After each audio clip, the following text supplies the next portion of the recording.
Oh man, wow, that is. Hi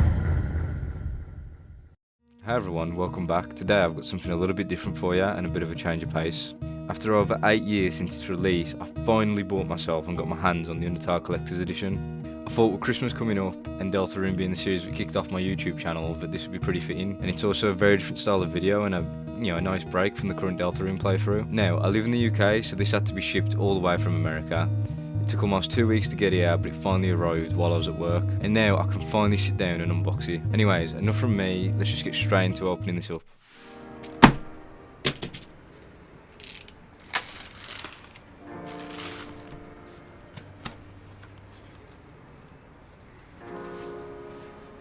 Oh man, wow, that is... Okay. Wow. Oh, the light's reflecting it so badly. Just trying to get the best kind of angle I can on that. Still in the film. That's cool. You can see the like the end game kind of like city, kingdom. It's quite cool.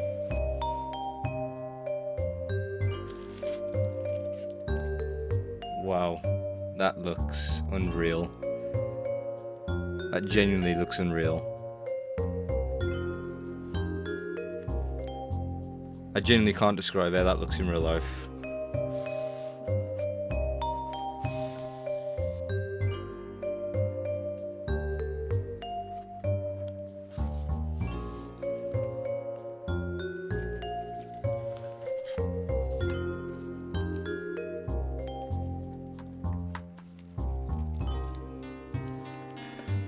Wow, what to mess with first? I mean, obviously the locket is like the big standout thing, and it's gonna look a lot more golden than it does on the camera right now when I take this out the packet.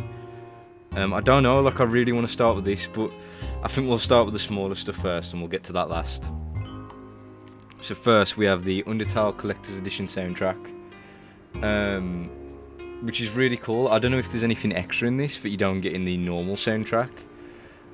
Which I have actually purchased on Steam along with Undertale. But yeah, that's really, really cool. You see there, we've got Sans playing the... I think that's the trombone. And then we've got Surreal there with headphones. Also singing into a microphone. We've got... I'll be honest, I don't actually know who this girl is. I definitely know she's obviously from Undertale, and... I definitely know that she's in the game. I know that her face is familiar, but I don't remember who she is or what her name is. We've also got Metaton here, who's sitting on a piano that Undyne is playing over here, which is I just think is really, really cool. It's still in its protective casing, so I'm gonna quickly take it off, and then the pictures will be more clear. Yeah, wow, well there you go. It's a lot more clearer now. As I said, you got Toriel here, Sans, Undyne in the back. She's a bit far to see. Let me see if I can try and... No, my camera quality isn't that great. But she's there in the back playing the piano, Metaton here, and whoever this is. Also on the back, we have... which I think this art is really, really cool, by the way, both sides. I don't know who made it. But on the back here, we have Napster Look there, who's behind like a studio window with headphones on, which is really, really cool. We've got Alphys here, who's playing a saxophone, I think. We've got a microphone here, which is pointing towards... I don't actually know what this is. It looks like one of Papyrus's hats or something, maybe. Speaking of Papyrus, we also have him over here, who is enthusiastically singing into a microphone. Also very, very cool. We've got Fangamer on the back and Materia Collective. But yeah, that's really, really cool. Really, really cool. Inside, we actually have the Undertale Collector's Edition soundtrack sheet, which has, I don't know how many things on it. We've got Once Upon a Time to start us off with. This might be every song. This genuinely might be every song. It also has some descriptions of the songs, of how and why they were made.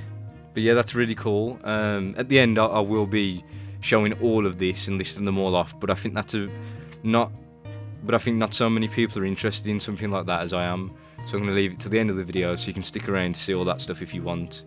On the inside of the first page we have music and annotations by Toby Fox, guitar on Undertale, track 01, disc 2 by Stephanie McIntyre, Dating Start FM version, track 34, disc 2 by Coda, Bereavement, track 35, disc 2 by Flashy Goodness, sheet music arranged by Andrew Cocamiglio, and Sebastian Wolf, cover art by Coca Ando, design and layout by Andrew Weiner. I hope I pronounced everyone's name correct there. But shout out to all those dudes, because this is really, really cool. We also obviously have the 2 discs inside here. Disc 1, which is this one here, features up to 70 songs from the original Undertale OST. We have disc 2 here, which features 37 songs, which I can also see there is a few that I haven't seen before. So there's definitely some new songs on here, I'm pretty sure. But I will fact check that and we'll see at the end. So for now, I think we'll package this back up neatly, and yeah, we'll open up the next item. Now with that out of the way, we have Undertale. I'm pretty sure this is just the game. So you can see here, I'm going to take the wrapping off first for this one and then show you the picture on the back. It's quite detailed. So there you have it. This is just the front cover of Undertale, which is, you know, nothing special, just the name there with the heart going through the R. And then you have the back here, flowy, and then obviously we have the first puzzle. Well, at least the puzzle that Toriel walks you through. Obviously we have flowy.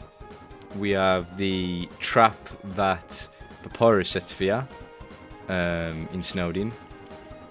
We have the 2 trash girls that are behind the Metaton Plaza, and we also have 3 of the enemies that we meet in the Undertale ruins over here. We also have a little warning down here at the bottom, which you're not going to be able to read, not on this camera anyway. And we have this strange 8 to 4 thing here. I don't actually know what this is supposed to represent or mean, but yeah. Now let's open it up, and instantly we have a little bit of art for Undertale and obviously the disc there. This is Undertale version 1.08. It says on the disc.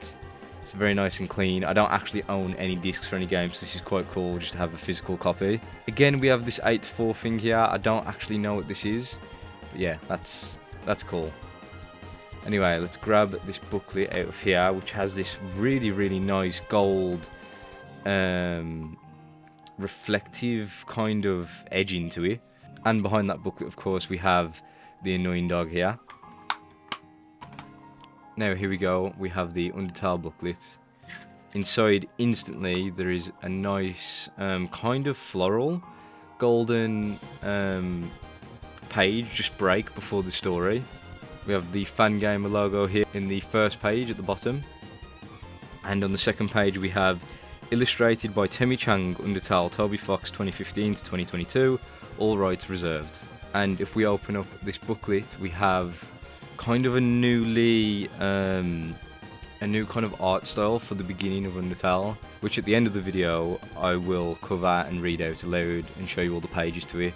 But I know that's not what everyone wants to see, and everyone wants to see the heart locket first, which I'm also really, really giddy about and really excited to get into. So let's put this back away for now, and we'll get straight into that locket. Here we go now. We've waited pretty much the whole video for this. Well, most people have, I definitely have, and I'm still excited to see the rest of the stuff, but this is what I'm most excited for. I don't actually know how to get this out of the packet. I don't really want to break this. I kind of want to keep this nice and neat and clean.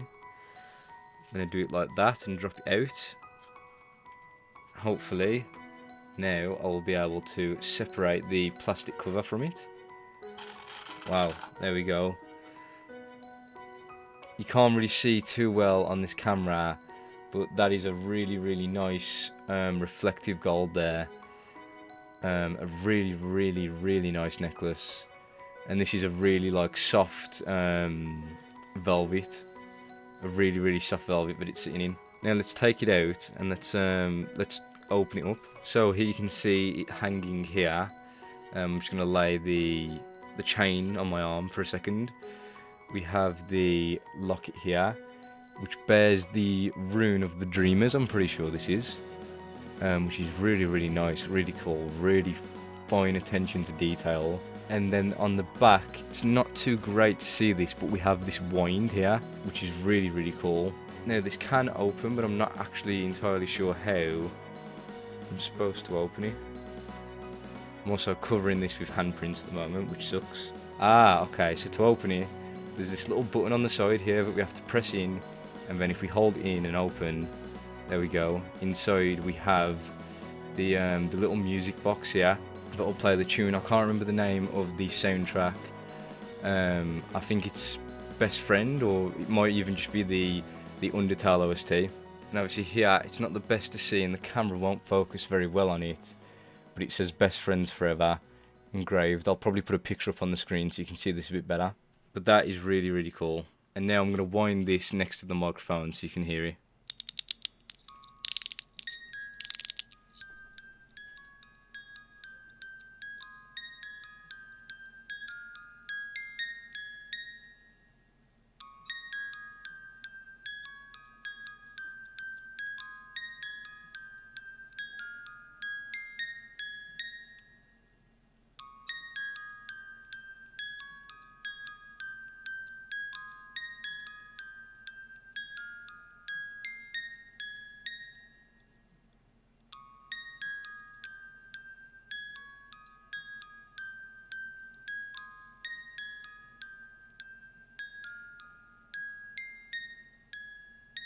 Now, I must say really quickly, wow, this looks and feels insane. It feels really nice to grab, to hold, to touch. It looks absolutely stunning in real life. I mean, it looks okay on this camera, but honestly, this looks incredible in real life. And yeah, I'm really, really happy with just this alone. Apparently, it's 14 karat gold plated, if I'm not mistaken, which is so, so cool. I don't know whether this is, you know, suitable to be worn every day. I hope it is. I probably wouldn't wear it every day, although it is really, really nice, and you know, I probably will wear this, especially in some videos if it is, you know, not going to affect the gold or anything. But this is really, really nice and really, really cool. I'm really, really happy with this, and it looks absolutely amazing. Okay, so there it is. I've just put it on. It's actually quite difficult to hook over the back of your neck and put on, but it looks really, really nice. It's actually quite heavy. It's much heavier than you think it would be. I don't know how much it weighs exactly, but it's quite, you know, it's got for how small something like this is, you would think it would be quite light. But it's got quite a bit of weight to it. I'm definitely going to have to get a microfiber cloth before I put this away and buff it off a little bit, but this is really, really cool, really, really nice. This is so nice and so cool. As you can see here, or at least I hope you can see, it's got a little clip right there, and that's how you disconnect it and put it on. Okay, now with the big finale out of the way, it's time to grab the extras. Let's put this away safely, back into its velvet kind of cushioning, and let's look at the extras, or let's go back and revisit all the rest of the stuff. Unfortunately, I think this is what it was supposed to look like when I opened it, and unfortunately the chain was just kind of tangled up at the top here. But yeah, that's how it looks when it's put away a bit neater. That's kind of jumbled up there a bit, but yeah, it's pretty nice. It's pretty cool. So I think first we'll revisit the collector's edition soundtrack, which we'll quickly just dive into, and we'll dive through and have a quick look over all of the songs involved in the sheet music and have a look at all the captions that are written under them. This actually extends out quite a far bit. So on the first page we have Once Upon a Time, which you can see there. This song was created as a homage to the title music to Mother, eventually released in the US as Earthbound Beginnings. That's pretty cool. Toby Fox has spoken quite a few times about Earthbound, so that's really, really cool. What inspired me most is how emotional and nostalgic it felt. Even with just a few long notes and a simple bass line, I wanted to replicate that. You don't need to write something complicated to express a deep feeling. When something is simple, it's easy to capture your pure expression, and so I think this is a sincere song. Yeah, I completely agree. Once Upon a Time is a nice opening to Undertale. I think all the songs are absolutely great. I think it's one of the best soundtracks any game ever has had. And I think all the songs fit the game, all the songs are amazing and well thought out. and I think they all really capture Undertale. On the next page we have Fallen Down, again by Toby Fox. Ironically, this is one of many songs in this booklet not to be originally composed for Undertale. I actually created this for a fan album called I Miss You as an attempt of creating an original Game Over theme. My main inspiration was the Game Over theme from Zelda 1. I liked how strangely soothing it felt. Someone recently asked me how I create songs that fit the characters and scenarios in the game so perfectly. Well, given the fact that some of them weren't created for Undertale, I actually think I'm just good at using the fact that the human mind loves to make associations. Whatever you hear first in a scenario will be the first thing that fits. And this is actually quite cool because a lot of the characters in Undertale apparently weren't supposed to be in it. Like, I don't think Sans was supposed to be in it. Next we have Papyrus's Nyehehe. This song wasn't made for Undertale either. It and Bone Trousel were the main battle themes of an RPG game I was working on before Undertale, based off of a dream I had. However, I didn't plan it very well, so the project fell apart before I accomplished a single room. Sands was also a song in the game called Muscles, and Heartache was a song called Joker Battle. Anyways, I always mess up playing this song on the piano, so if you can't play it, it's not a big deal. Since it's Papyrus, it's okay as long as you try your best. Next we have Snowed in Town, which goes from this page to the next, and finishes off with a paragraph here. This song is a major sounding arrangement of Snowy from earlier in the soundtrack. I really liked playing the one on the piano. Whenever I played it, my mum would get it stuck in her head and whistle it, so I'm quite proud of it. Next we have one of the endgame songs from the Pacifist Route, which I think this is one of the better songs and underrated songs in the entire series. This soundtrack is incredible, and I really like it. We have another note here from Toby Fox on the second page of Hopes and Dreams. I didn't actually make these piano arrangements or this booklet. That was Sebastian and Audrey, so I don't think this song is arranged the way I actually play it myself, but there was a period where I played this song nearly every day on the piano, dreaming about the game I had not finished yet. However, my wrists have some kind of problem now, so I can't play the piano for very long anymore. That's okay though. Anyway, once you learn this song, be sure to play it any way you like, express yourself, but you must make sure that your self-expression doesn't destroy your body. P.S. It's irrelevant to the piano version, but the way I arranged it in-game is inspired by the band Anamanaguchi. I hope I pronounced that right. I've probably absolutely butchered that name, but I hope I have. And then the final and last song in this music sheet here is Memory, which I don't actually remember being part of the Undertale OST. So this might be a song that's only exclusive to the disc. But anyway, this finishes off the booklet with a note again from Toby Fox. This melody was based off of the song Undertale and originally intended to be a theme for Asgore. However, the theme ended up being used in different contexts, and by the end of the game it ended up as another character's theme. I already said it, but simplicity is a purity, and it only takes a few moments to create a dream, to create a memory. Don't forget that. And then again we have the track list on the back where you can see disc 1 and disc 2. And there we go, that's the end of the Undertale Collector's Edition soundtrack. Okay, finally, I thought this would be a nice way to end off the video. Just reading again the start and the intro for Undertale. Maybe with some additions, I don't know yet. I've never actually seen anyone read this out aloud, or seen anyone show this to a camera and speak about it, so it's quite cool. And I'm quite excited. Now I'm going to keep laying it out like this so you can see it, but I will also throw up pictures of it on screen. Long ago, two races ruled over Earth, humans and monsters. One day, war broke out between the two races. After a long battle, humans were victorious. They sealed the monsters underground with a magic spell.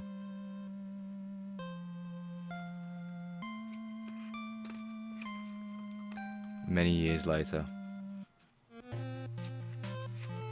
Mount Ebot, 21X. Legends say those who climb the mountain shall never return.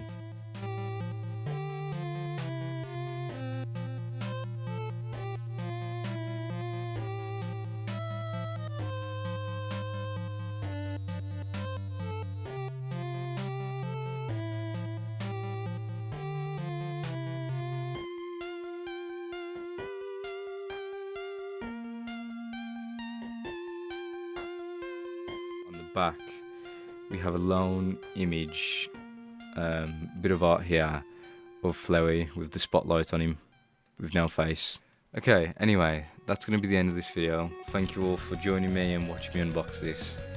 I have really wanted this for 8 years. That wasn't an exaggeration. I've wanted this since the first time it came out.